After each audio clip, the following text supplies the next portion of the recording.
Thanks, everybody, for coming. In mid-'80s, I was living in San Francisco, and my brother Paul was the editor of the now-defunct Arcata Union. And at the start of the 1988 season, I said, hey, I'll write an article about the A's. And I did a preview, and he published it.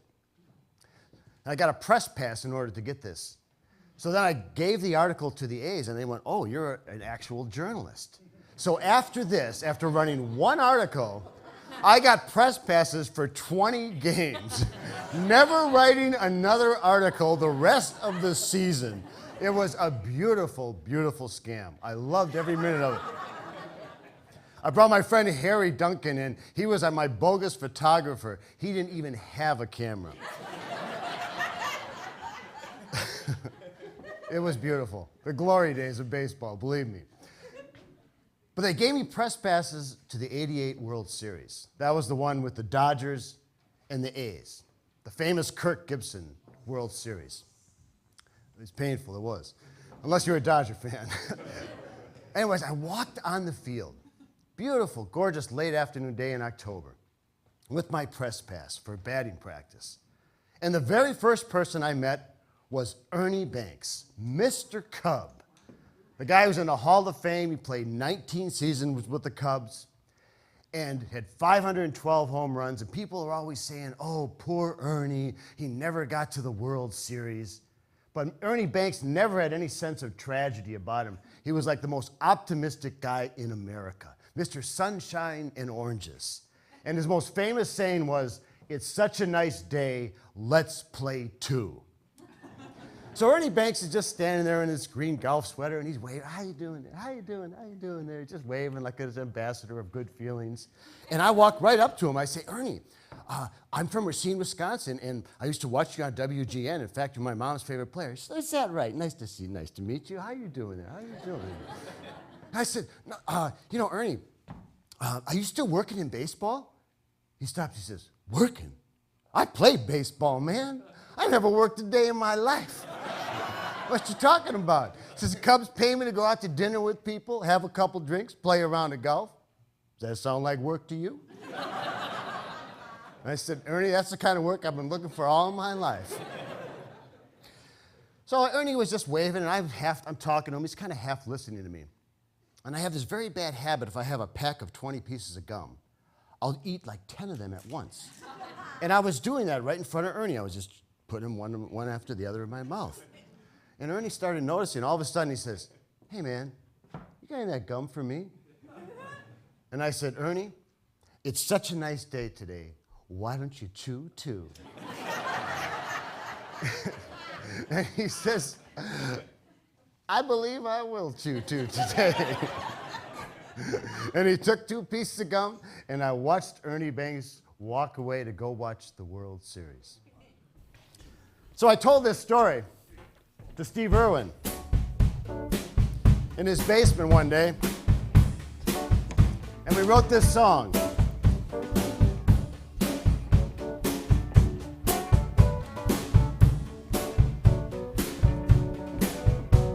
Does that sound like work to you? If that's all you got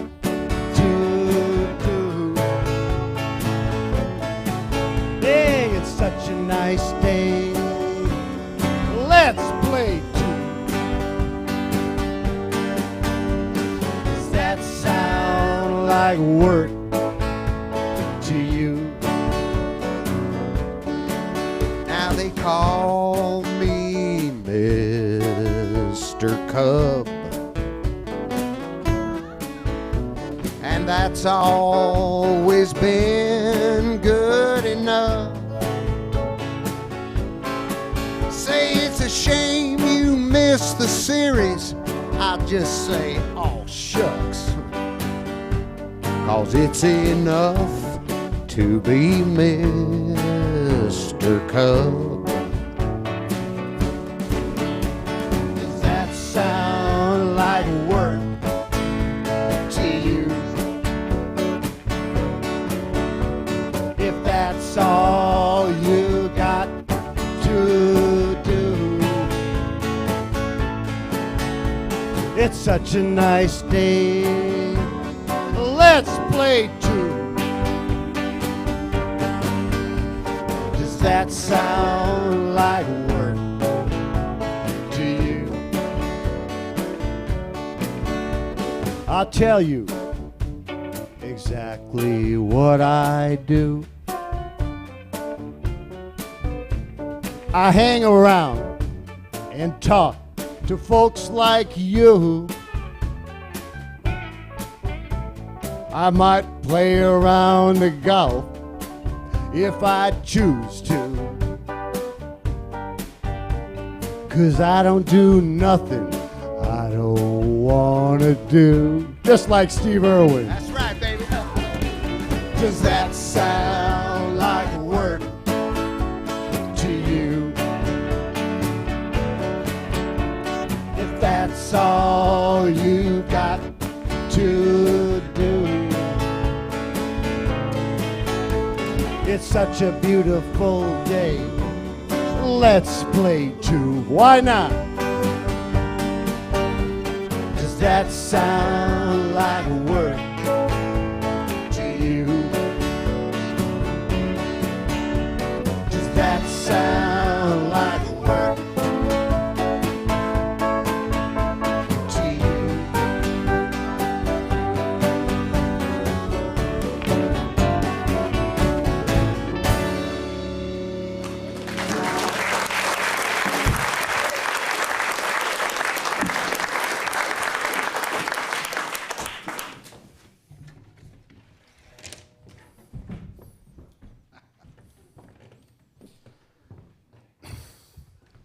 Well, I was supposed to do this show at the Mad River Festival in Blue Lake, this theater festival.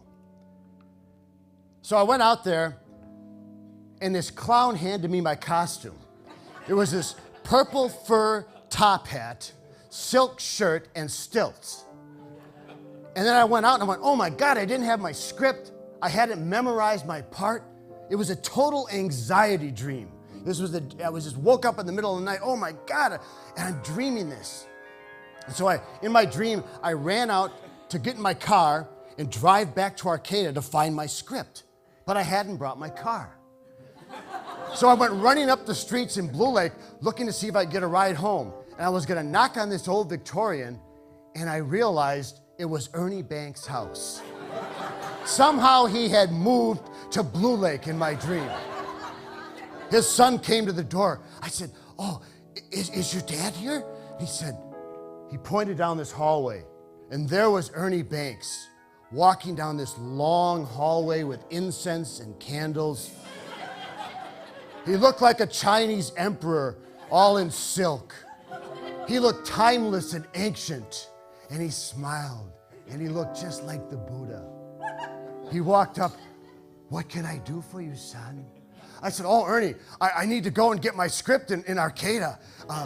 Ernie, do you remember the time I gave you that gum at the World Series? Of course I remember. I remember everything, son. My sons will bring you back to get your script. They'll bring you back. Would you like to have dinner with us? We're having pork chops and organic pea soup. I said, oh, no, Ernie, no, I got to do a show to do. Thank you very much. And his eyes were huge and loving and liquid. As he closed the door, I just poked my head in. It was nice to see you living in Blue Lake, Ernie.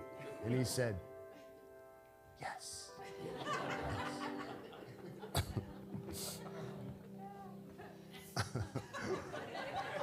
I think I bought that house, actually. I'm living in it now. It was New Year's Eve in 1998. I got a phone call from my sister in Madison, Wisconsin. She said, remember when Dad had to go for that test? Well, it came back, and there was a spot on his brain. Surgeon said, it's a tumor. He's got 2 months. You better come home pretty soon. I hung up the phone. I looked at my 3-year-old daughter, Alice, and I burst into tears. And she looked at me. "What's the matter, Daddy? Why are you crying?" I said, "Well, my daddy's really sick, Alice." "Well, but daddies don't cry. Why are you crying?" I said, "Well, sometimes it happens, Alice." And she saw me tearing up again, and she got very afraid and started to cry. So I pulled myself together. I can't do this to my daughter. So she said, "You said we're going to go to the zoo, right? We're still going to go to the zoo in Eureka?" I said, "Okay, sure." So we drove to the zoo. And at the time, the Eureka Zoo was one of the most pitiful zoos in America. And we're walking in, there's these psychotic spider monkeys running around, 2 very depressed bears, 10 flamingos hanging out in one leg. And I'm walking around, I'm holding my daughter Alice's hand, and she's looking up at me. And then we came to Bill, the chimpanzee, one of the oldest chimpanzees in America. He's kind of a low-functioning Dalai Lama.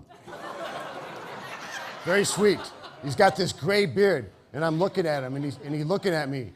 And he's reading my mind. He's thinking, I can hear him saying, "It's tough." "Yeah." "It's tough, it's a bitch." "Yeah, I know. I've seen it, I have." So Alice, she wants to go and find she said, where are those prairie dogs?" So we go to find the prairie dog thing, and it's just this concrete thing with dirt. I have to boost her over. There's an old can of Coke and a Doritos bag blowing around, and there's no prairie dogs. I said, "Alice, where do you think they are? You think they went on vacation or something?" She said, "Oh, don't be silly, Daddy. Everybody knows they're shopping over at Costco." But as I was walking around with her, and she kept looking at me, I thought, even though part of the foundation of my own life had been torn apart, that now I was going to have to be the foundation for my little girl's life, because a 3-year-old doesn't want to see cracks in the walls of her house. So I held it together, went home. Later that night, being New Year's Eve, I was on my lawn, not very sober,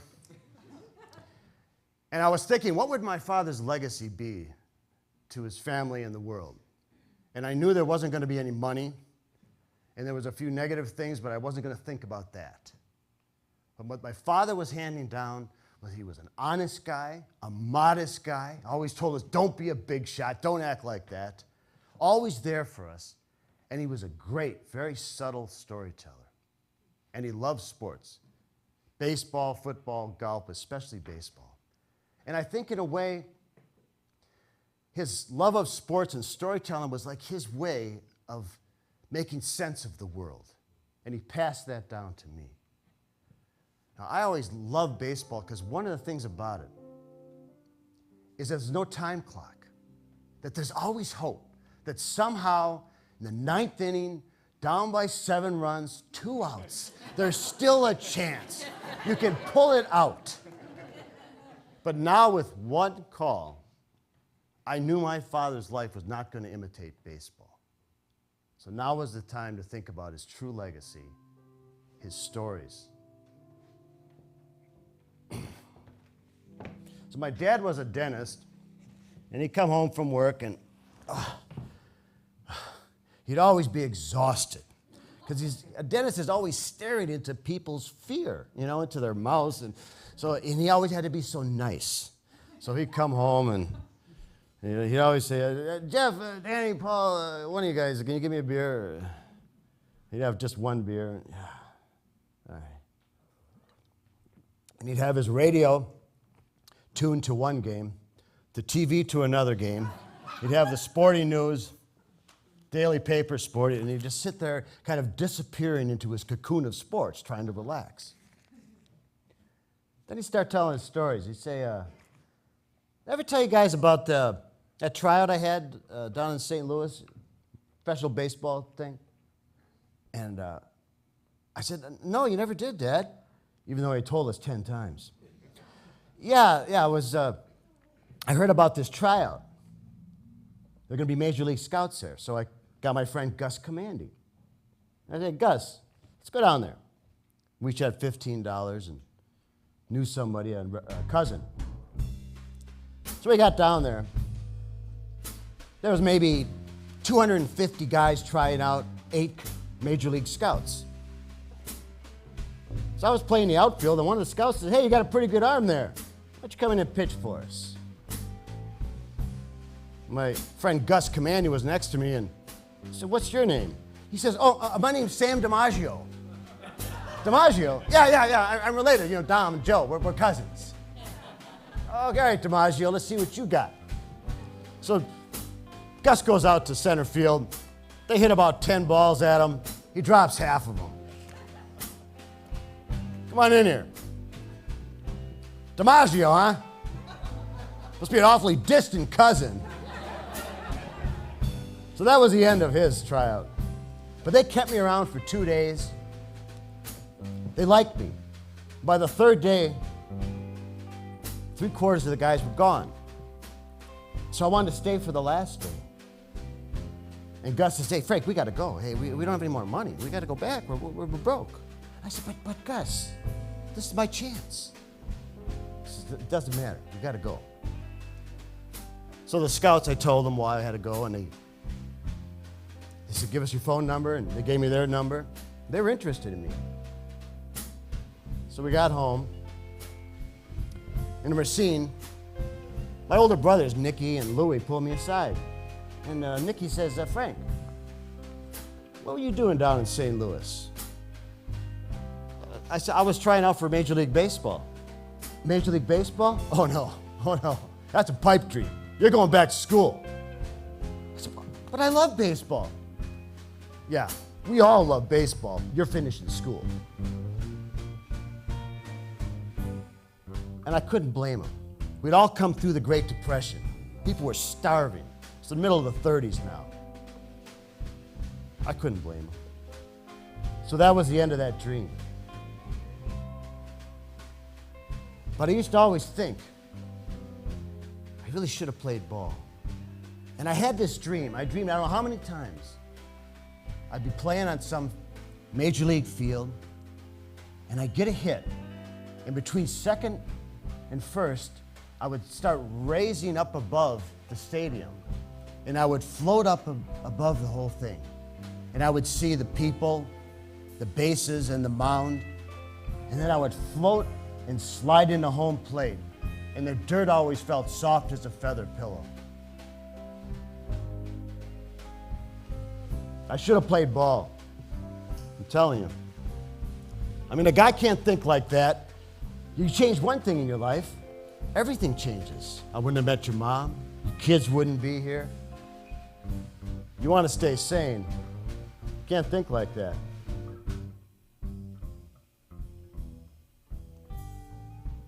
I still think I should have played ball.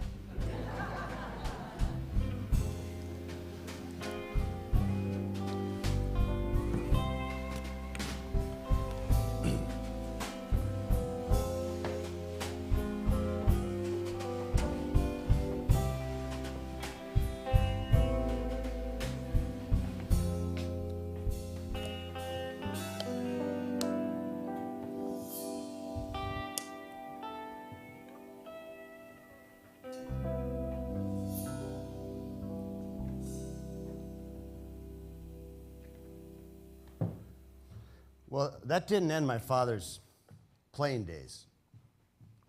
When he was a sophomore at the University of Wisconsin, he tried out for the baseball team, and he made the varsity. But he was a backup outfielder, and he wasn't playing at all. And he told me this story, my brothers, a bunch of times. It was 1937.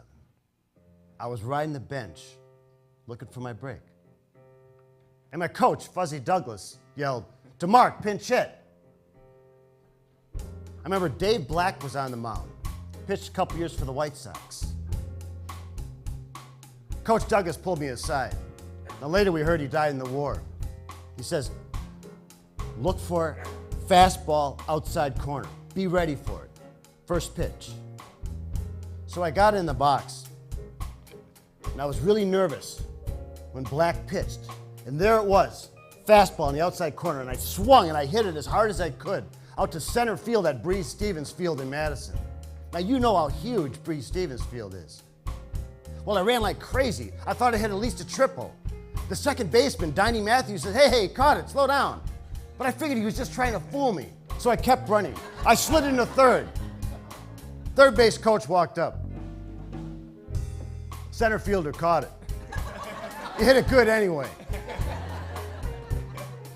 Coach Douglas walked up to me, he says, Jesus, you must hit that ball 400 feet. Any guy hits like that's got to play for me. DeMark, starting in left from now on. Now, he told me that story I don't know how many times. And every time at the end, his eyes were always fixated on some spot 40 years away. Teeth, wife, kids, golf, houses, bills, old friends, good health, used Cadillac. It hadn't been such a bad life, really. But nothing in the world ever seemed as good to my dad as the time Coach Fuzzy Douglas said, DeMark, starting in left from now on.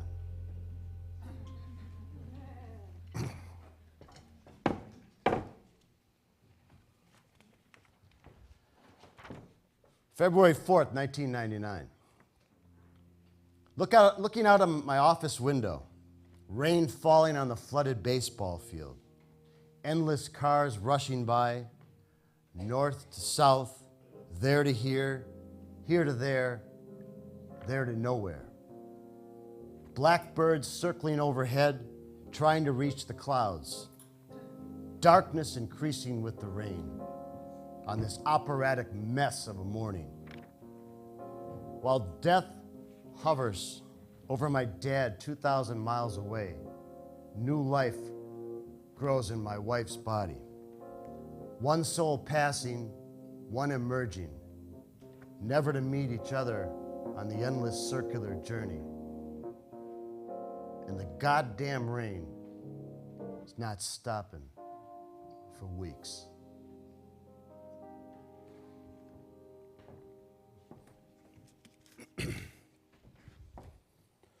Now, always listening to my father about how great he was in baseball and his brothers, and made my brothers want to show him that we could play the game too. And we played it obsessively in the 50s and 60s. 8-9 hours a day in the summer down at the park till it got dark. And this was happening all across the United States. Hundreds of thousands of kids playing ball endlessly. And this is an era that is definitely past, except for maybe the Caribbean and Latin American countries. It's done. And we had always gone off for teams, but I got to high school, and I didn't try out for the freshman year, and neither did my brother Paul. And somehow, by our sophomore year, Paul and our good friend Mike Brusha and I decided we're gonna go out for the sophomore team, and we're gonna be so good, we're gonna make it, get on the varsity, and get a letter jacket. It's gonna be cool. We try out, but because we hadn't played for a year, we were rusty, we didn't have it anymore, and they banished us to the JV team, and it was under the direction of the coach, Coach Bobby Lewis. And Coach Bobby had been a great college player, but he had gained about 30 or 40 pounds. He was only about 26 years old at this time, and he was our coach now. And he was a great guy off the field, really friendly. But as soon as he crossed that white line, he was Coach Benito Mussolini. And he would just harangue us, you know? He was such a drag to us. And we called him Fat Bobby, sensitive 15-year-olds that we were, because he gave us so much grief. Now, my friend Mike Brusha had been a really, really good pitcher in grade school, but he was a left-handed junk ball pitcher. But now his curveballs didn't curve, and his fastballs were just floating down the middle of the plate like room service, and guys were just teeing off on him. Well, Coach Bobby, he tried me out at shortstop, and I could throw the ball pretty well, and usually I could catch it, but I was very rusty, and I was dropping the ball, and I was a little bit afraid of it. And one day, I was just dropping everything, and he started getting on me. What's the matter? What's the matter, DeMark? You afraid of little white ball? Come on, be a man, get in front of the ball. God damn it, get in front of the ball. And the more he yelled at me, the more nervous I got. He just kept dropping things. Get out in the outfield with your worthless brother, would you?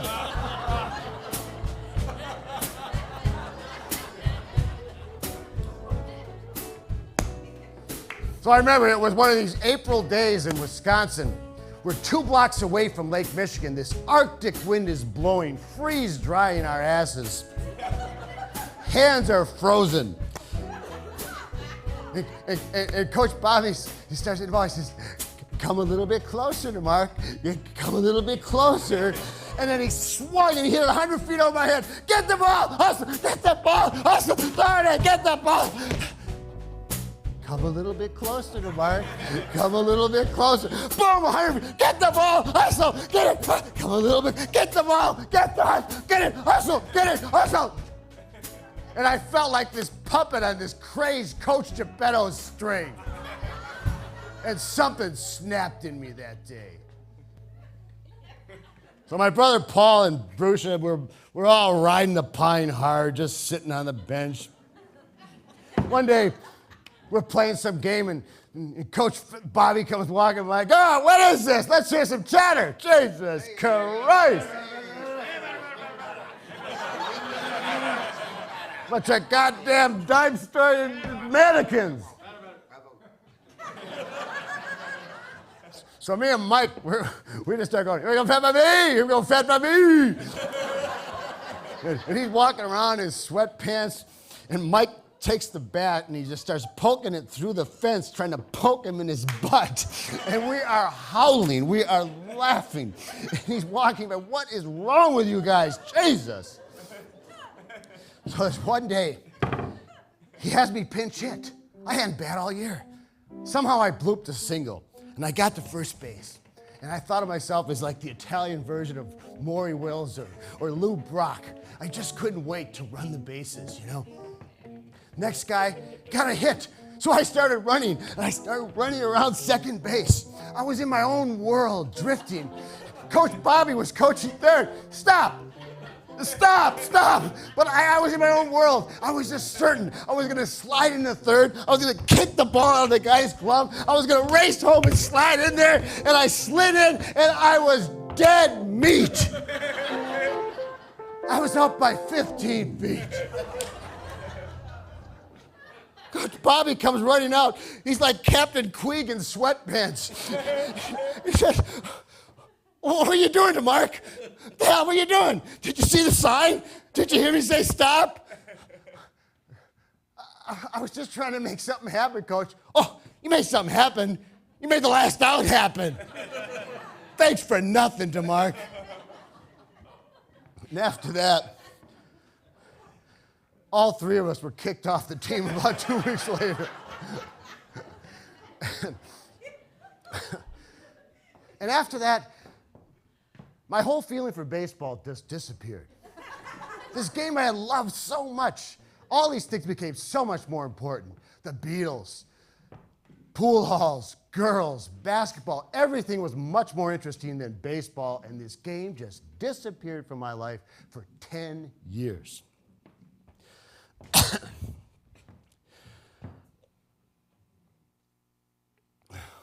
I dropped out of college, bummed around Mexico, came back to my hometown in the early 70s. I needed a job. I heard about this place called Young Radiator they were hiring. I went down there. I'd seen this place many times.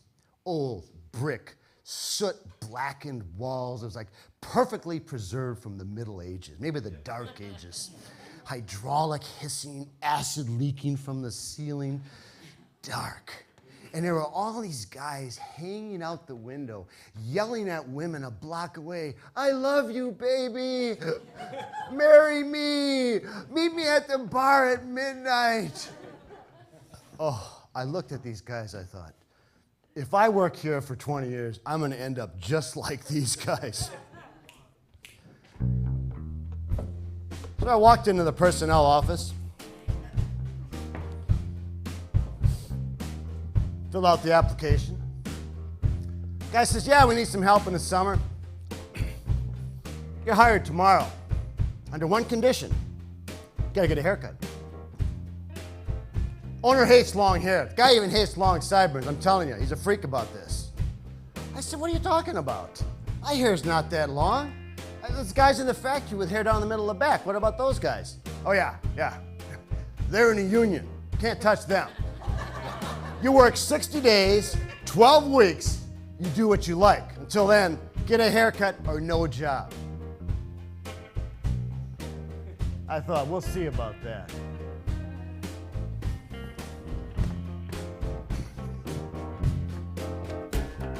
Who is the hipster who's happening in our town?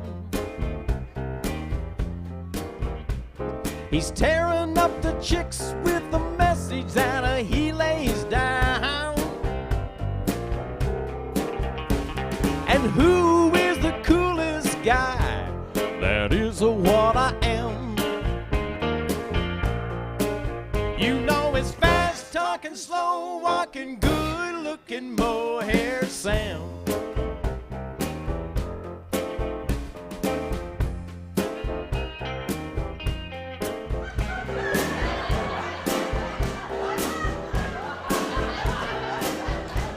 So I went to Woolworths. This is bullshit. I'm not cutting my hair for these guys. No way. So I went to Woolworths. I was looking for a Beatle wig. And I pulled out a Beatle wig and put it on, but it was from the White Album era. It was way too long. So I found a Monkees wig. I put it on and it looked just right.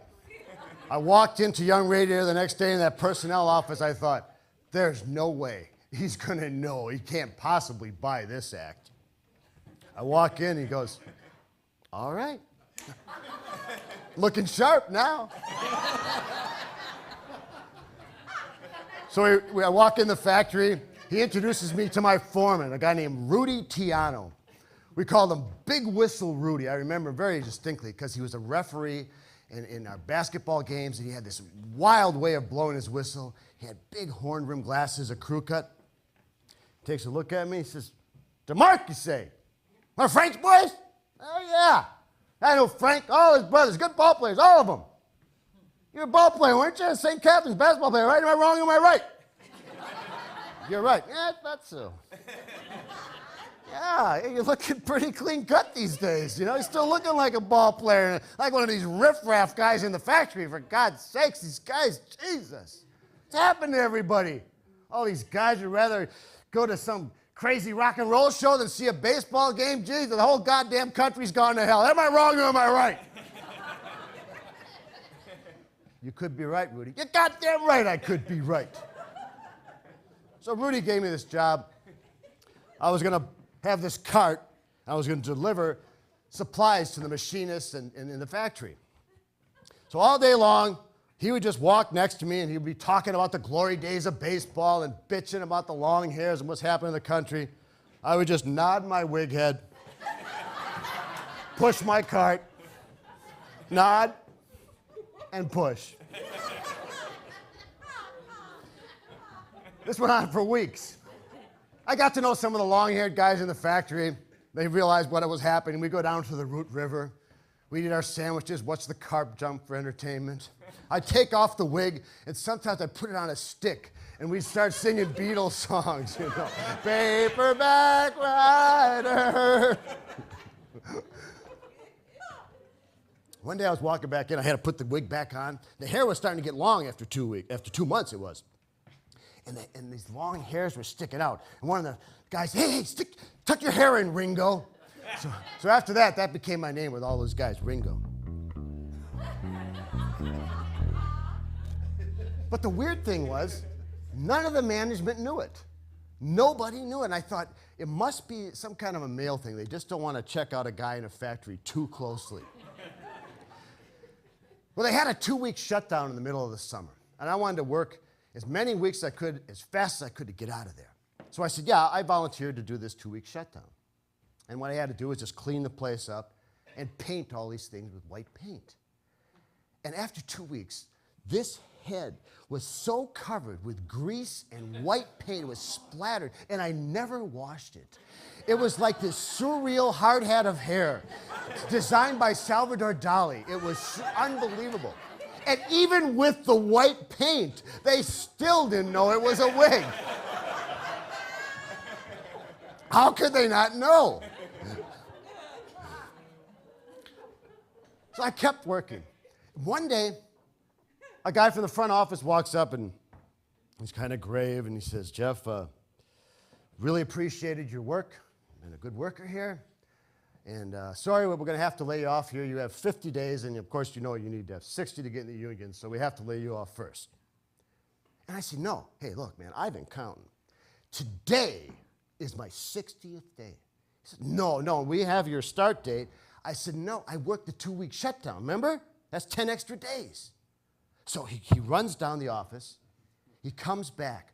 I had taken off 1 half day. He says, 59 and a half ain't 60. I'm sorry you're laid off. And I went, oh, man, what the hell is that? Is that right? Sons of bitches. Some bitches. So I go up to the union steward, long-haired, Harley-riding guy in the factory with his big Fu Manchu. I told him, he says, that's bullshit, Ringo. I'm going to the wall for you, man. So all day long, they start fighting it out. He comes back and tells me, yeah, we're getting somewhere. End of the day, he comes up to me, he says, we beat their ass. Welcome to the union, Ringo. You're working tomorrow. Next day, I walk in. Hair's down to my shoulders. Rudy Tiano says, he looks at me and goes, what? Where'd you get that hair? What the hell is that?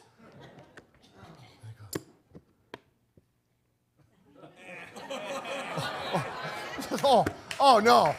Oh, no, that's wrong. That's just wrong. I didn't think you went in for this long hair crap. Oh, my God. Your dad's got to be sick. Oh, all your uncles. What are they saying about you? Jesus Christ. I didn't think you were like these guys. My God. Oh, goddamn. Everything's gone to hell. Jesus, what happened to you, DeMark? I said, Rudy, what happened to me? What happened to everything, man? It's a different time. 6, 7 years ago, people got a little out there outside of Racine, Wisconsin, Hendrix and Dope and Vietnam, the Beatles. Things got a little weird out there. And you're bitching about those long hairs in the factory and everything. Some of those guys were in Vietnam. Do you know that? Some of those guys saw their friends blown up. And they've got long hair. And you think that they care about this? It's just a different world. All of my friends would rather go see Hendrix or Led Zeppelin or something and then go to some ball game like you're always telling us. It's just a different world, Rudy. And he backed up. He says, now, wait a minute. I didn't mean to say anything about our boys in Vietnam. I might have that wrong. And if I'm wrong about that, I'm sorry. I don't mean to speak about our veterans like that. You might have a point. But you're wrong about baseball. You are wrong about baseball. Baseball's going to outlast Red Zeppelin and all that crap that you think is so great. Why do you think President Roosevelt in World War II said baseball's got to keep going, huh? Why is that? Because baseball's important. Baseball helps people's spirits, and he knew it. Baseball continued in World War II. You'll see. You'll see someday baseball's going to outlast Red Zeppelin and that crap. It's bigger. You'll see, DeMark. Hey, look at that. Listen. It's crap. It's crap. I told you it's crap. It's crap. Sorry, you see Dad. what I'm talking about? It ain't that good.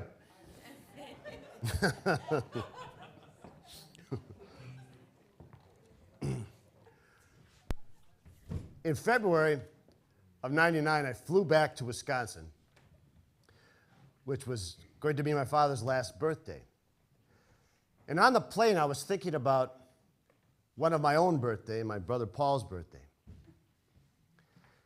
For our 7th birthday, my father had brought us to see the Milwaukee Braves. And in the year before, in 1957, the Braves had beat the hated New York Yankees and won the World Series. It was unbelievable joy. The Braves had moved from Boston in 1953, and the state just fell in love with them. One writer said going to a game at County Stadium at that time was like being in a happy, insane asylum with bases. So we were sitting in the right field bleachers with my father. We're sitting behind the great 44, Henry Aaron, only in his career 4 or 5 years at that time. And this woman behind us had a Braves jacket, and she had drunk I don't know how many Paps. And she's yelling, Henry, Henry Aaron, Henry, on and on. And she wasn't really mocking him. She was honoring him in a Milwaukee past blue ribbon kind of way. So I was watching to see how he would react. He didn't do anything for about an inning. And all of a sudden, he just turned with a big smile, and he tipped his hat. And I thought, oh, I love that. And he became my favorite player after that. So I watched how Hank Aaron played the game, and it was always the same. If he struck out or he hit a home run, he was the same. He never got too high or too low. He just played the game like it was supposed to be played. In fact, he was so relaxed that some pitchers thought he was falling asleep in between pitches, and they tried to sneak a fastball by him. But his first baseman, Joe Adcock, said, trying to sneak a fastball by Hank Aaron is like trying to sneak a sunrise past a rooster.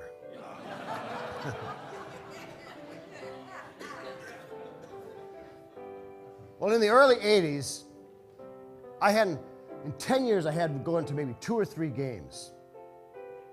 But I started getting back into the Milwaukee Brewers. And one day I was sitting out in the bleachers, and I had a sports page, a bratwurst, a beer, a radio. And I was just sitting by myself, looking out at that beautiful expanse of grass and green, letting time slip by, which is what baseball is all about, slowing time down. And I thought about what Rudy had told me in the factory 10 years earlier. And I hadn't listened to Led Zeppelin in years, but I was sure into baseball again.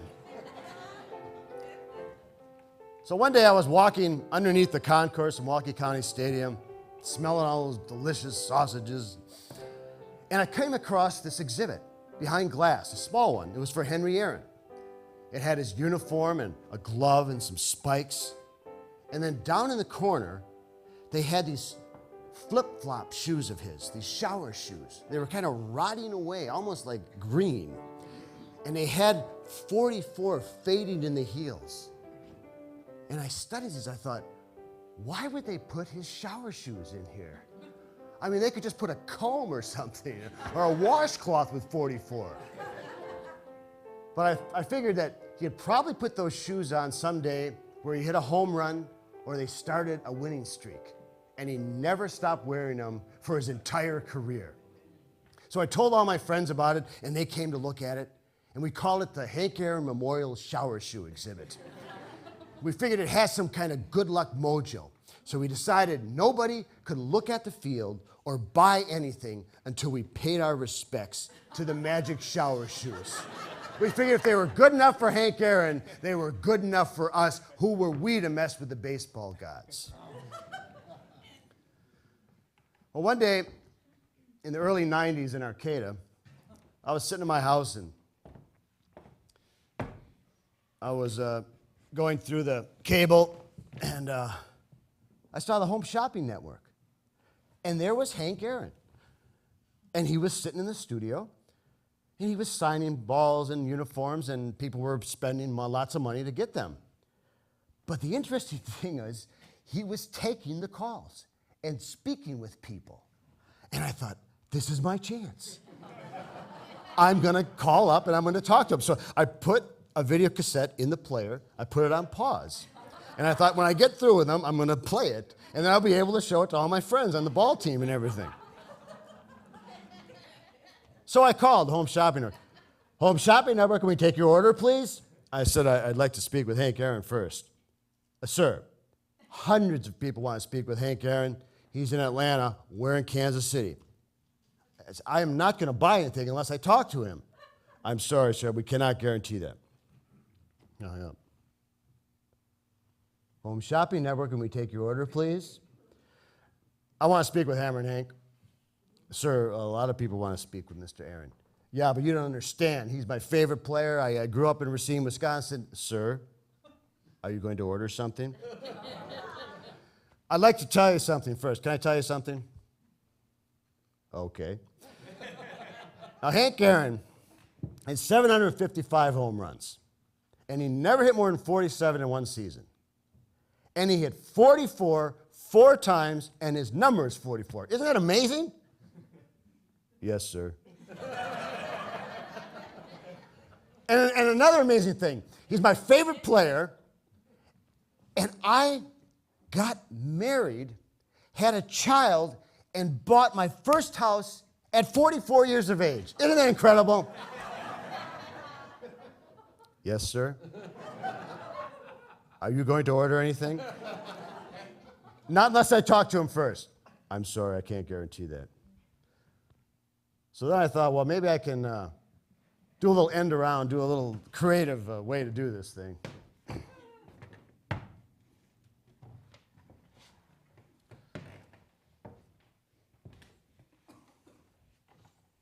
Hello, Home Shopping Network. Can we take your order, please? I got a song for Hank. Pardon me? I said I got a song for Hank. Can I play it for him? Sir, I can't guarantee you'll get through. Can I play it for you? Is it short? It's quite short.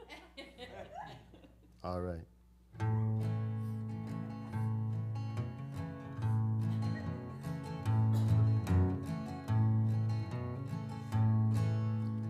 Henry Aaron, he wore the double 4. He played in Milwaukee, the capital of beer, and he won far or near. Saw him play, they knew that Hank, are you still there? Couldn't give any more. Henry Aaron, he wore the double 4. He wore the double 4. He wore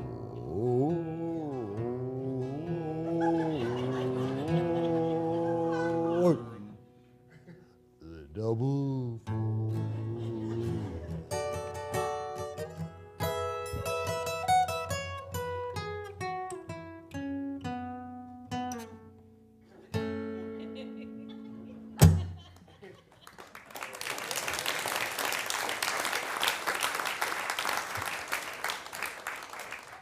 Do you think he'd like my song? Sir, no offense, but I'm quite certain he would not like your song.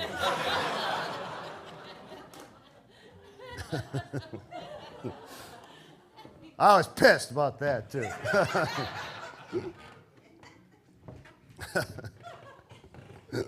So, I never talked to Hank, but I bought the ball. Complete with a certificate of authenticity for about $47.50. I told this story to a friend of mine, Bob Chapman. He's a teacher at Eureka High. He says, yeah, so what? Is that the story? I said, yeah. He said, well, what the hell would you have said to Hank Aaron? I said, I don't know. I would have said, I love you, man. I love you. He says, come on, what would you have said if you could say what you wanted to? So I thought about it, and I would have said something like this. Mr. Aaron, I grew up in Racine. I saw you play. I loved it. I loved it, how you played the game. And I also am so thankful that you won a World Series for the state of Wisconsin. It's never been done since then. And my father got us into the dressing room in the early 60s. And we met some people, and we came up and we met you. And you shook our hands, you gave us a piece of bubble gum, and you were so friendly and wonderful to us. And I never forgot it, and my brothers never did. You can't forget that kind of thing. And also, when you broke Babe Ruth's record in '74, the great record. I didn't realize what you were going through until much later. That you had to move your family because of death threats. That all these crazy things were happening. But you never showed it.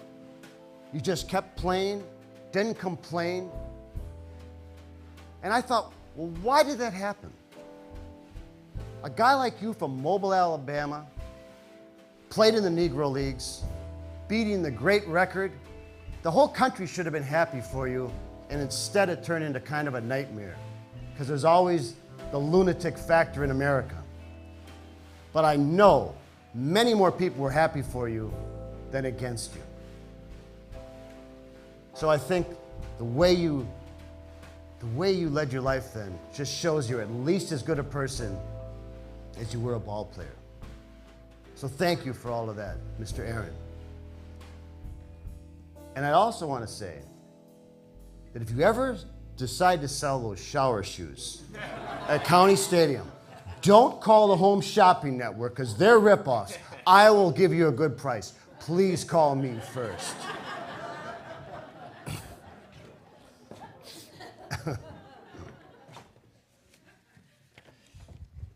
My dad's last birthday, February 8th, 1999. I flew 2,000 miles to celebrate his last birthday. No miracle in view in the late innings, just his slow demise hanging over us. Blue fog on the horizon. At the Franciscan Villa in South Milwaukee, Dad sits in the cafeteria, wheelchair pulled tight to the table, his hair white and long and fluffy, which was strange, because I'd always seen it slicked back with Vitalis or Brill cream. It was the week before St. Valentine's Day, and red crepe paper hearts are hanging in every window and down from the ceiling. And almost every person in this room wheelchair bound. Each one of them once young, each one of them once knew some kind of love. At my dad's table, this guy in a Green Bay Packer hat says, "Hey, Sonny, what's the weather like out there?" I said, "Well, it's about 45 degrees and cloudy." "Oh, it's nice out. That's good." My Aunt Carm brought some homemade mustacholi, meatballs, garlic bread. Dad took a bite. "It's pretty good." A nurse left a chocolate cupcake with a plastic best wishes. "Happy birthday, Dad. How old are you?" "Not sure." "I think you're 82. "You say so." And they're playing the music extra loud in this cafeteria. Every song's by Frank Sinatra. That's Life, One More for the Road, My Way, Only the Lonely. Dad, did you ever hear Frank Sinatra sing? Just once. In the 30s, Milwaukee. Was he good? He stopped eating. Was he good? He was the best. And he said it defiantly, as if to say, why would you ask? When Frank Sinatra made it, we all knew we would make it, but we could make it. Dad lifted his birthday cupcake, crepe paper romance hanging in the windows and over the tables, Sinatra songs booming through the cafeteria. "Happy birthday, Dad."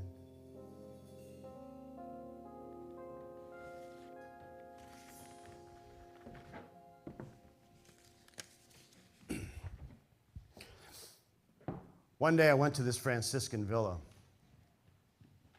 and one of my father's old friend was there, Tommy Dickert, a plumber.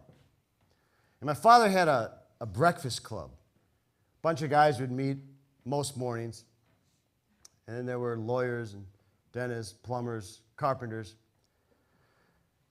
And Tommy said, "You know, your father, I tell you, we had to have rules with him."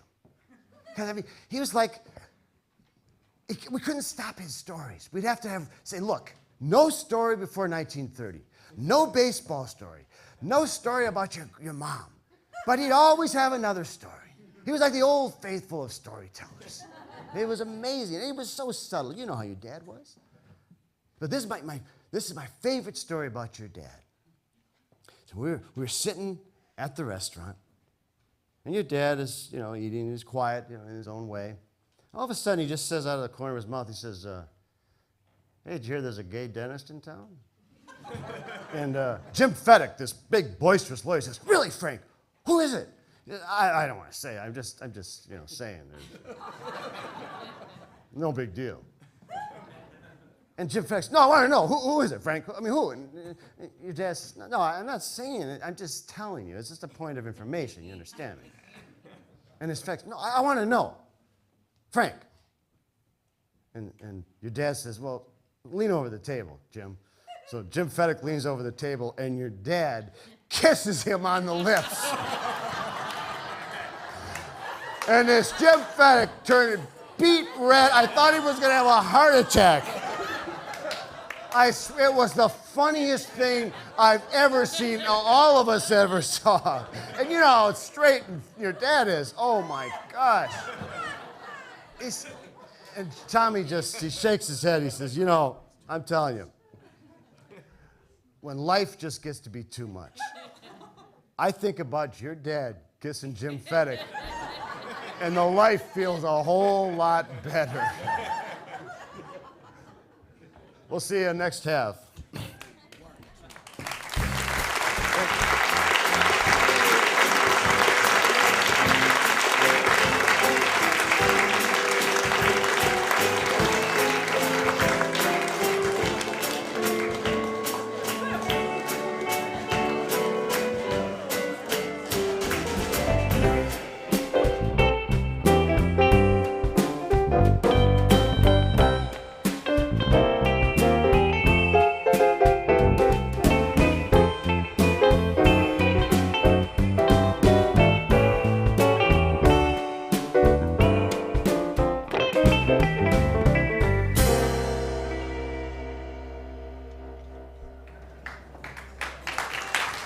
Thank you.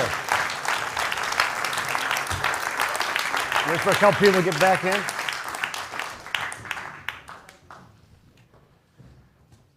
One day in the hospital, I was in the day room. And all these guys were sitting around watching the TV. Most people were just sitting there with not much energy at all. And there was this guy named Butch. And he comes in the room, and he's got a kind of a shaved head, and big burly guy, and he had Grandpa in his sweatshirt. And he says, "How you doing there, buddy? What's going on there? What do you think I should do now, huh? What do you think?" I said, I don't know, Butch. Do whatever you feel like doing. "Oh, I got some work to do. I'm going to go to my office." He comes back out. "What do you think I should do now, buddy? What do you think I should do now, huh?" I said, whatever you feel like. "Oh, yeah, I got some work to do." He goes back to his office. This goes back and forth. All of a sudden, he comes walking in, and he looks right in my face, and he starts hyperventilating. He goes, and I thought he was going to die. His face was all red. There was a nurse sitting right next to me, paging through a People magazine, very calmly. I'm looking at her. I was panicking. I thought I was going to have a heart attack. She goes, "Breathe, Butch." It's like I told you, just breathe a little bit. He goes, and he looks at me and says, "How you doing there, buddy?" She says, "How's he doing? How are you?" "Never felt better." "Hey, buddy, I gotta show you something. There's this guy, damnedest thing. I go to my office, and there's this guy in this room. He never goes away. Can I show it to you?" I said, "Sure." So we go to his office, his room, and he points to his bathroom door. He says, "He's in there." So we open up the bathroom door. He looks at the mirror and himself. He goes, "There he is! How you doing there, buddy? How you doing, Grandpa? I told you he's always there." Oh, boy. Oh, yeah. Then I start realizing I was in for something here.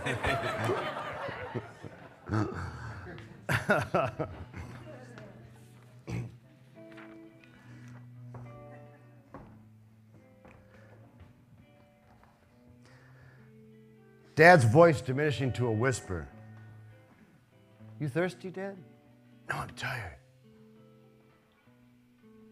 Hack and Jackie Mayer just left. Just before they left, Jackie says, hey, Frank, been married 51 years. First 50 were kind of rough, but now it's clear sailing. My dad could only nod.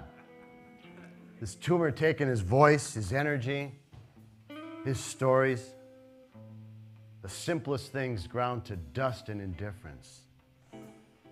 Winter days, cold and confused, wrapped in this deep fog.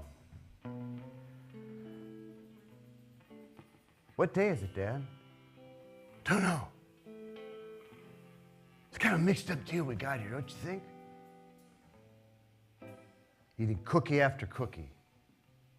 Piece of chocolate cake after piece of chocolate cake. Sweetness replacing his voice. Death the voracious, sweet tooth, the ultimate gesture taking over now. So this is all it leads up to. Crazy, lonely people rolling down the hallway, yelling, help me! Snow piling up, covering his hospital window. And the deep freeze is going to continue for days.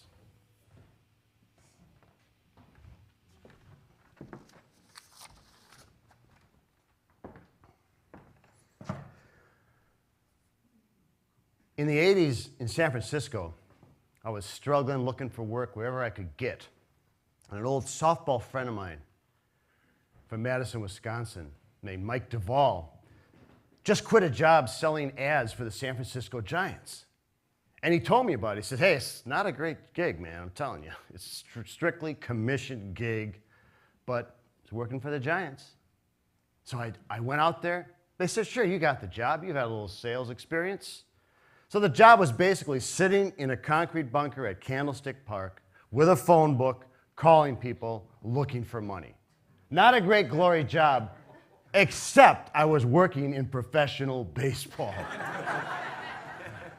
So I got some of the Giants official stationery with a stamp on it, and I wrote a letter to my father. I typed it.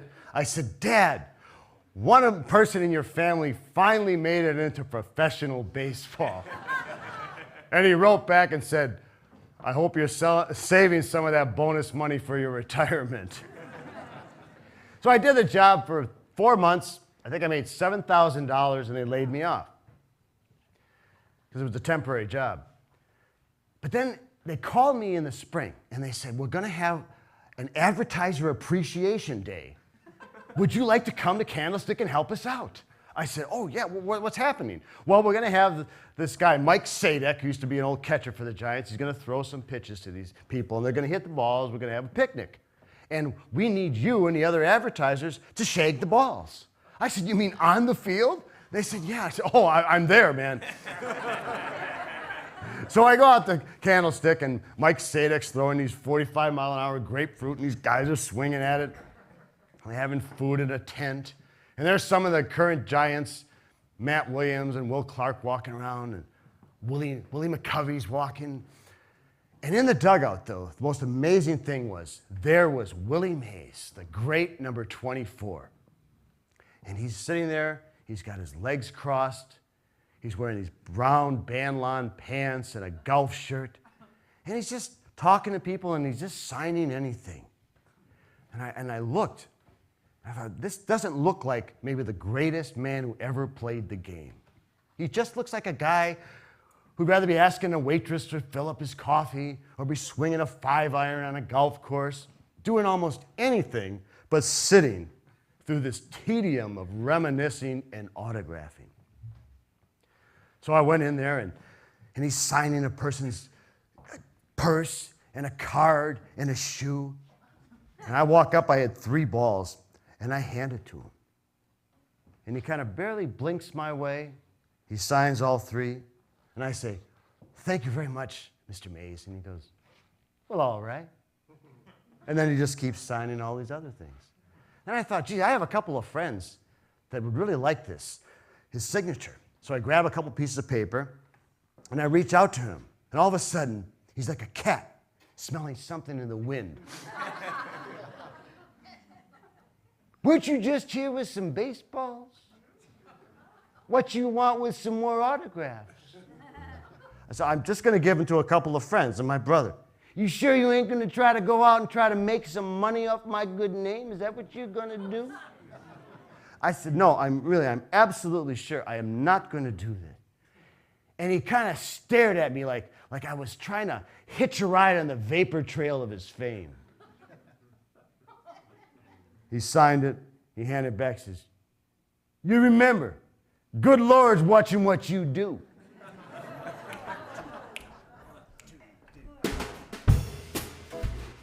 So he just kept signing things, and there's this woman sitting next to him.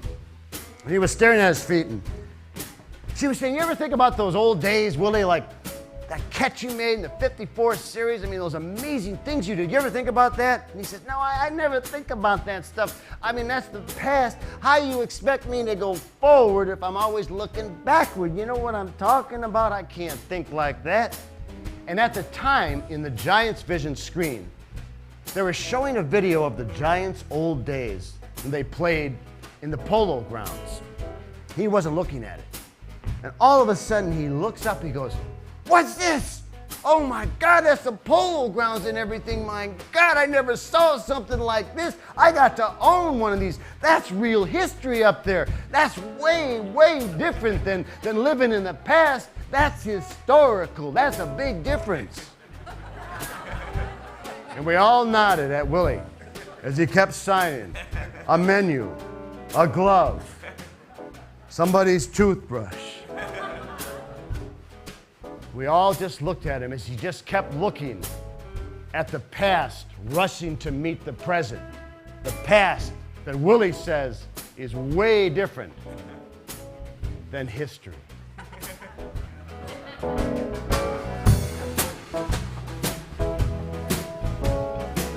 3 to the count, nobody on. He had a high fly into the stands. Around in third and headed for home was a brown-eyed handsome man. It won the game. He was a brown-eyed handsome man.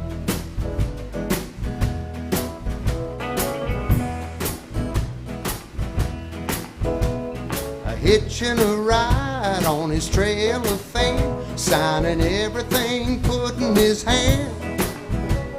They're making money off of Willie's good name. He's a brown-eyed handsome man. He signed a ball, he was a brown-eyed handsome man. He signed an arm, he was a brown-eyed handsome man. He signed a baby, he was a brown-eyed handsome man. He signed a dog, he was a brown-eyed handsome man.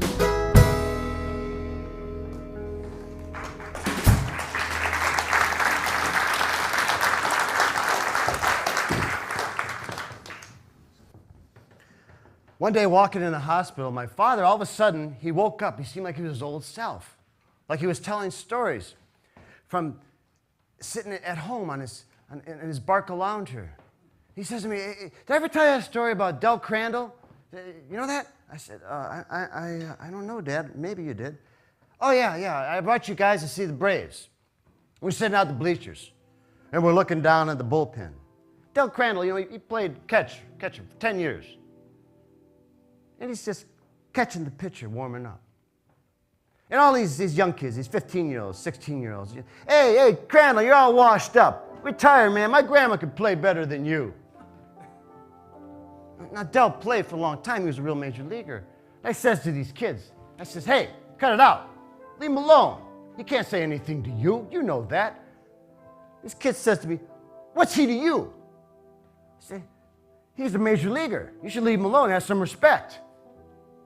These kids say, forget it, old man. And I says to him, look, I think you should apologize. I really do. That's not fair. He can't say anything to you.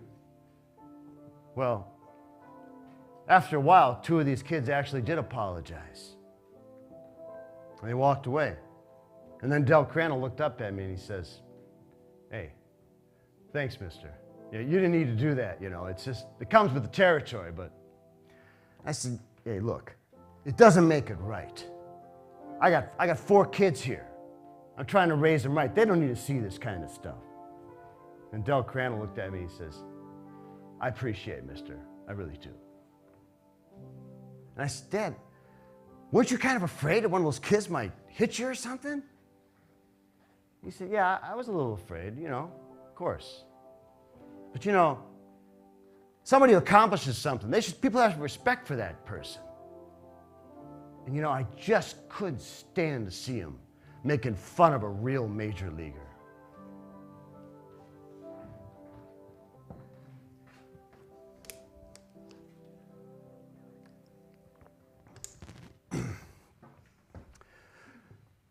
I told you about those press passes I had with my friend Harry. We called them the Brahmin passes. I went to at least 20 A's games. And with these Brahmin passes, I would bring Harry, my bogus photographer, in. We'd walk in, have a pregame meal. We'd walk up to the press box and get stats. We would sit anywhere we wanted, and then after the game, we would go interview the players. It was the most amazing thing. But my favorite thing about my Brahmin pass was walking on the field for batting practice. I'd walk out there, and the players were always so much more relaxed than you would see them after the game or something. They would just be launching balls out of the field and laughing. It was just amazing. And I always felt like looking at these guys like I was a 10-year-old looking at these Greek gods, when in reality I was 20 years older than every one of these guys. So one day, the Yankees came to town. This is in September '88. And they were fading fast, and the A's were on their way to win the pennant. And Dave Winfield, this guy, Hall of Famer, he's like this guy with a horse with a mustache, this big grin, and he's standing there, he's 6'6", and he's right by the cage, and I'm just watching him. And this reporter's talking to him, and he's laughing. And the guy says, oh man, Dave, baseball's just so unpredictable, isn't it, Dave? And all of a sudden, I just burst into that. I didn't introduce myself or anything. I said, isn't that the beauty of baseball, Dave? It's just so unpredictable. You never know what's going to happen, right? And all of a sudden, he went like this. He just cubed me right into the tray. Yeah, that might be the beauty of baseball. It's also the bullshit of baseball, buddy. And he just stormed away. I thought, what the hell did I say? Jesus. So there's this other guy, Jack Clark. He comes walking up. They call him the Dude. He played with the Giants and St. Louis Yankees. And big, strong guy, handsome, dark hair. He comes walking up. He's kind of a shy guy. He's walking, and one of the A's players says, hey, Jack, I heard you're building a big house in East Bay. How's that going, man? And he goes, yeah, it's good. It's great. Doesn't really look at the guy. Another player says, hey, tell me about that house, Jack. I've heard great things. Yeah, it's cool. It's great. Gets in there and just stomps the ball. Comes around the other side. I'm standing right there. Ray Fosse, the A's announcer, is there, and he says, hey, I've heard a lot about your house. You got to tell me about this. And Jack says, yeah, it's great. Oh, it's unbelievable. I'm building this house. One wall is going to be a whole fish tank. It's just going to have hundreds and hundreds of fish from the South Seas. My kids are going to love it. It's all glass. Really, really be cool. He walks away. My friend Harry says, what's the deal with that guy? How come he just blew those guys off? Is he an asshole or something? I said, I don't know. Maybe he's shy, Harry. I don't know. So the A's are crushing the Yankees in this game. And their manager is Lou Piniella. Very volatile guy. We're in the second row behind the Yankees dugout. And this guy in the first row is yelling at Lou Piniella incessantly. Hey, Lou! Lou, you got your vacation plan set yet? You're a loser, man. Lou, you're a joke. Nobody's laughing. Just incessantly. And just like Del Crandall, Lou's not doing anything. All of a sudden, we see these hands grab the dugout, and Lou Piniella does a pull-up, and he's looking at us. He's like an enraged reptile. He looks right at his tormentor's face. He says, fuck you! And he disappears. And we go, oh my God! So every time Lou Piniella made an appearance, everybody's going, F you, Lou, F you! And he wasn't paying, he just would walk out like this. So the whole game started really taking a weird turn for us. Jack Clark had struck out twice. He comes up, 8th inning, Yankees getting beat. Gets up there and strikes out again. Comes walking back to the dugout. And my friend Harry, in his loudest Lee J. Cobb on the waterfront voice, yells, he stands up, he says, "Hey Jack, how's the fish tank, man?" and Jack Clark just kind of stops, he goes,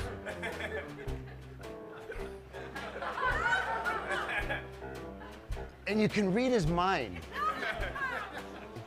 How would they know this? They can say other things, but how would they know that? And he disappears in the dugout.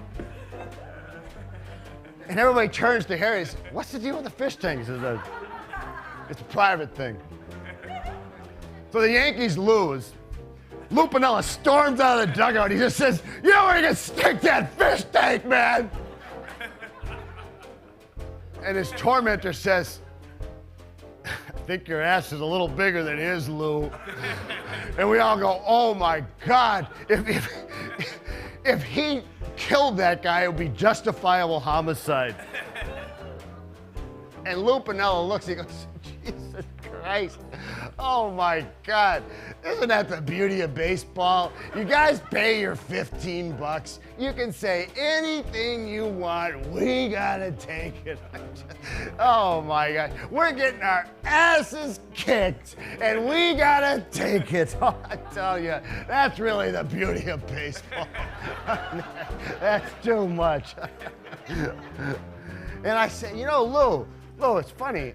Before the game, I said to Dave Winfield something about the beauty of baseball, and he swore at me." And Lou Piniella says, "Dave Winfield? Oh, for Christ's sakes.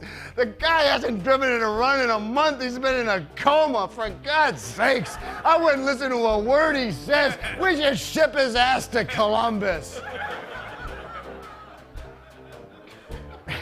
And when Lou Piniella said that, I loved him forever.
In the early 90s, I was living in Arcata.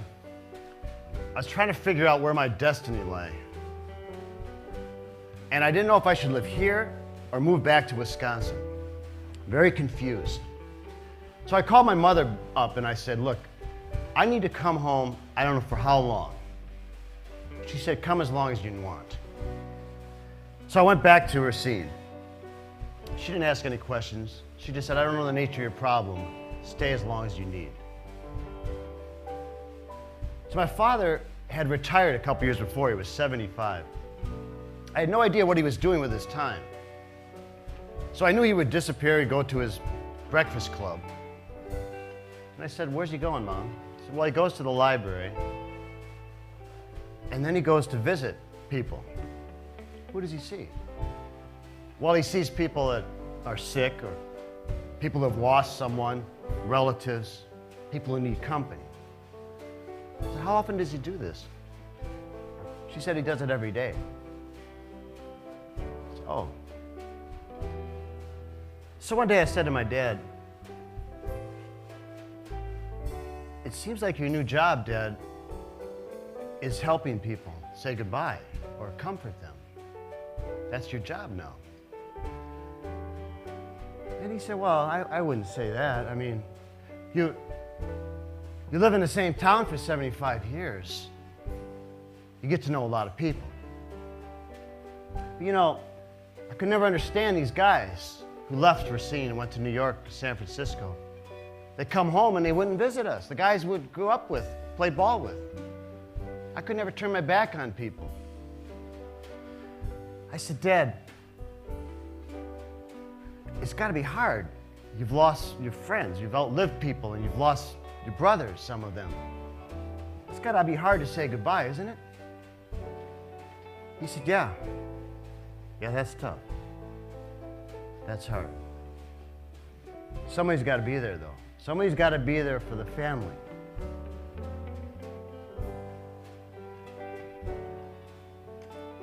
Well, after being there for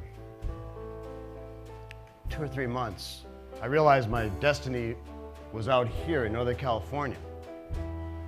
My father drove me to the airport. He says, "Been nice to have you here." He pulled out a 20. He says, "Do you need some money?"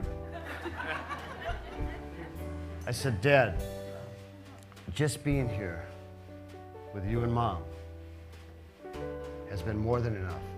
Thank you."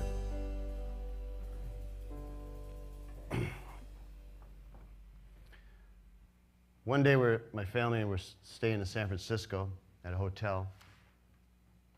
Desk called in. My mother said, "Your father died today." So we flew home. And there was a great celebration of my father's life at this church. All these people came. Had a big family. My father had 8 brothers and sisters. And there was an urn on the altar, which really surprised me. I'd always seen these Catholic weddings with coffins. And I said, "Mom, what's the deal with that?" And she said, "Well, your dad said to me, I don't want to see people staring at my dead body in a cheap suit." So all these people were coming in the line. I didn't know who they were. And this old guy shuffles up in a pancake hat. You know, he says, "Your dad, man, hell of a guy. Hell of a ball player. You know that?" I said, "Yeah." "Yeah, he was. Hell of a dentist, too. Hell of a dentist. Guy can put this bridge in my mouth. I want you to look at this thing. Look at this goddamn bridge. You see that thing? 50 years it's been in there. Paid $45 and a bunch of tomatoes. Look at it, it's like the goddamn Hoover Dam. It's like the Hoover Dam, goddammit." And then my first cousin Janie walks up, holds my hand. She says, "I'll tell you something. We're here because when our dad, Uncle Tony, your godfather, when he was sick, your dad came every day, every morning. We'd wait for him. Where is he? All of a sudden, he'd pull up with Kringle, rolls. He'd come in and tell stories, just talk to us. No big deal. But he was such a comfort.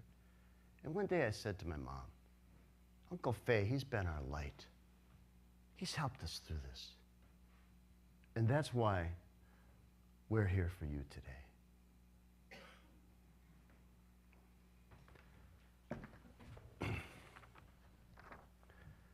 It's a hard thing when someone goes and you have to go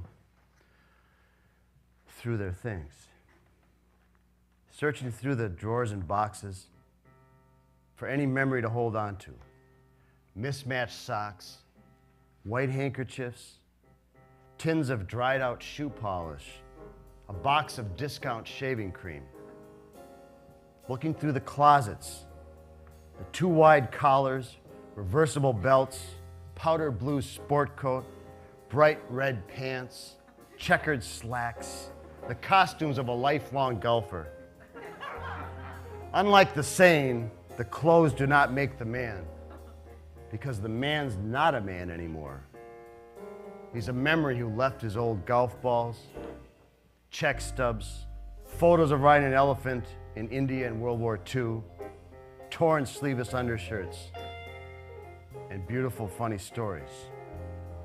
I hold a yellowed Social Security card from 1937 just because it shows his steady signature in blue ink. Frank John DeMark.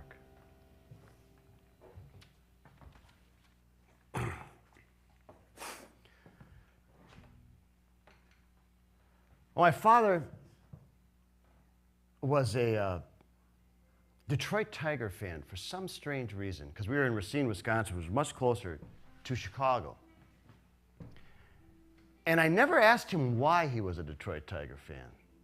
And it was a mystery he took to his grave.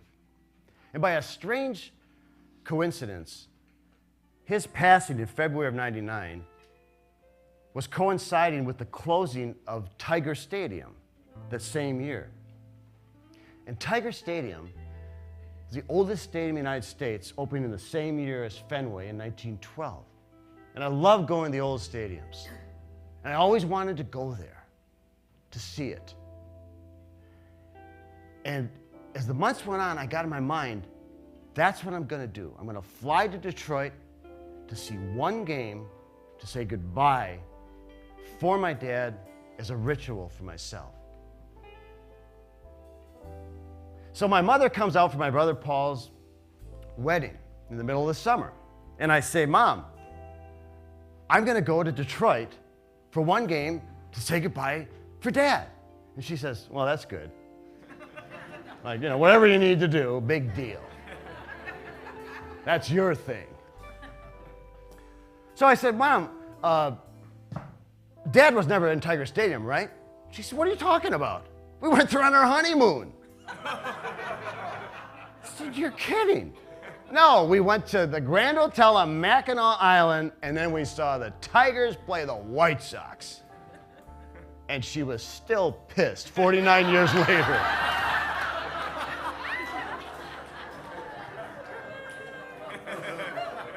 So I said, Mom, that's amazing. She said, you know what's really amazing is you and your twin brother were conceived either that night or the next. So when I got my ticket, not only was I going to my final goodbye, I was going to my conception place. The true circular dust to dust.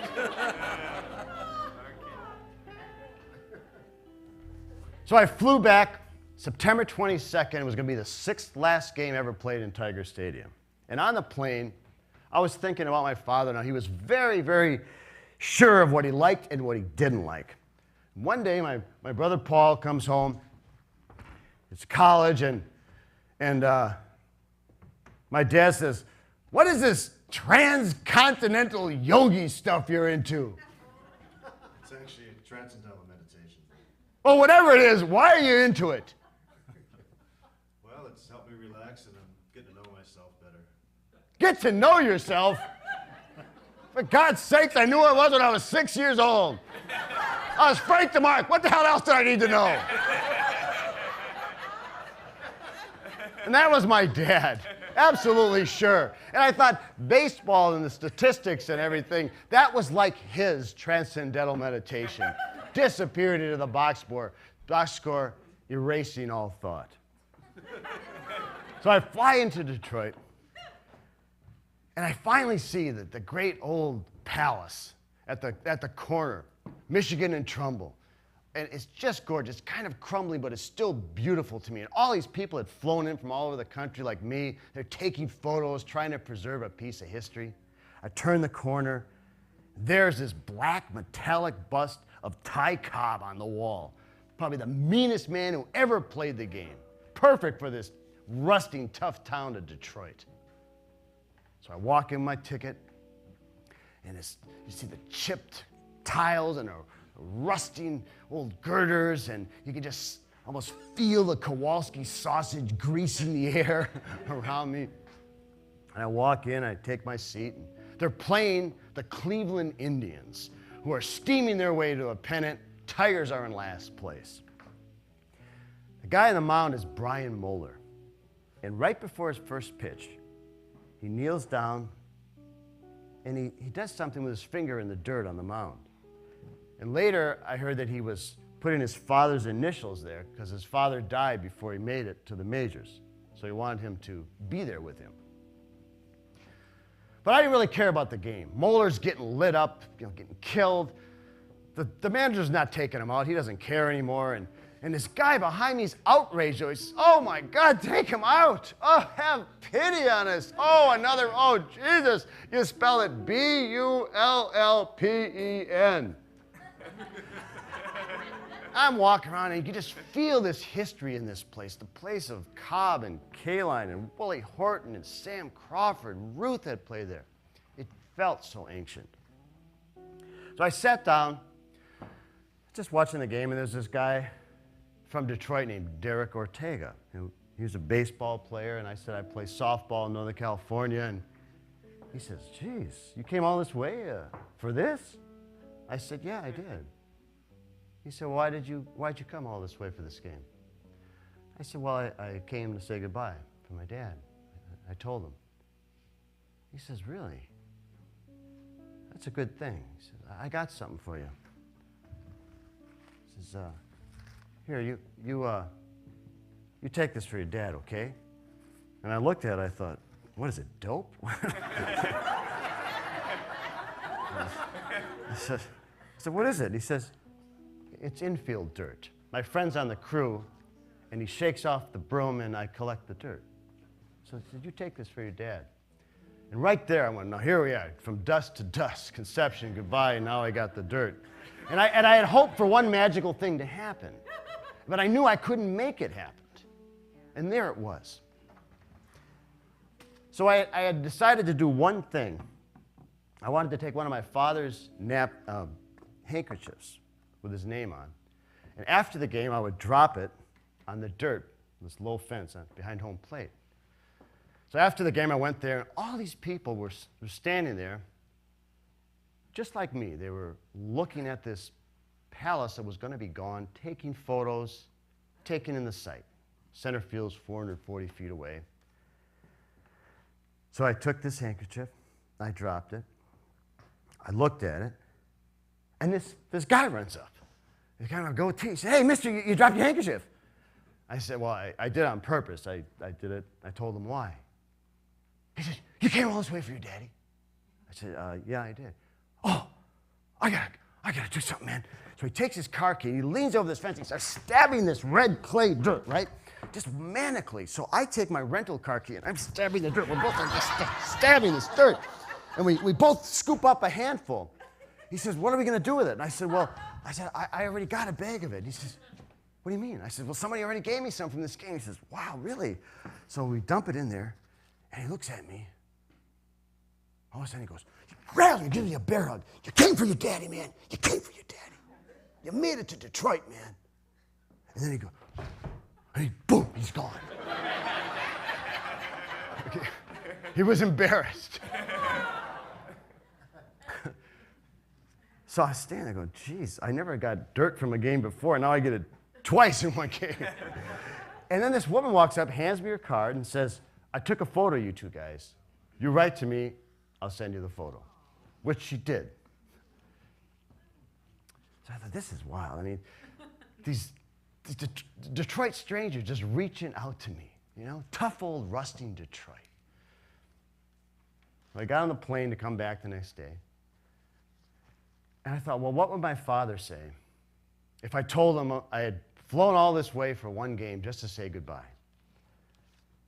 And I know what he would have said. He said, well, why would you waste your money? Yeah. Save your money for something important.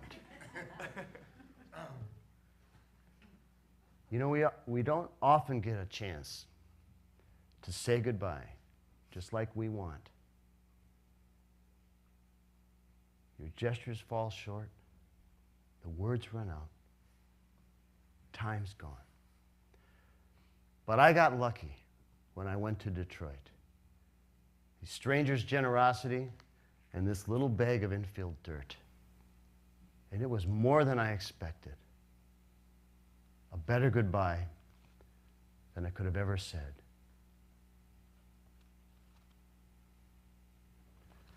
Thank you all for coming.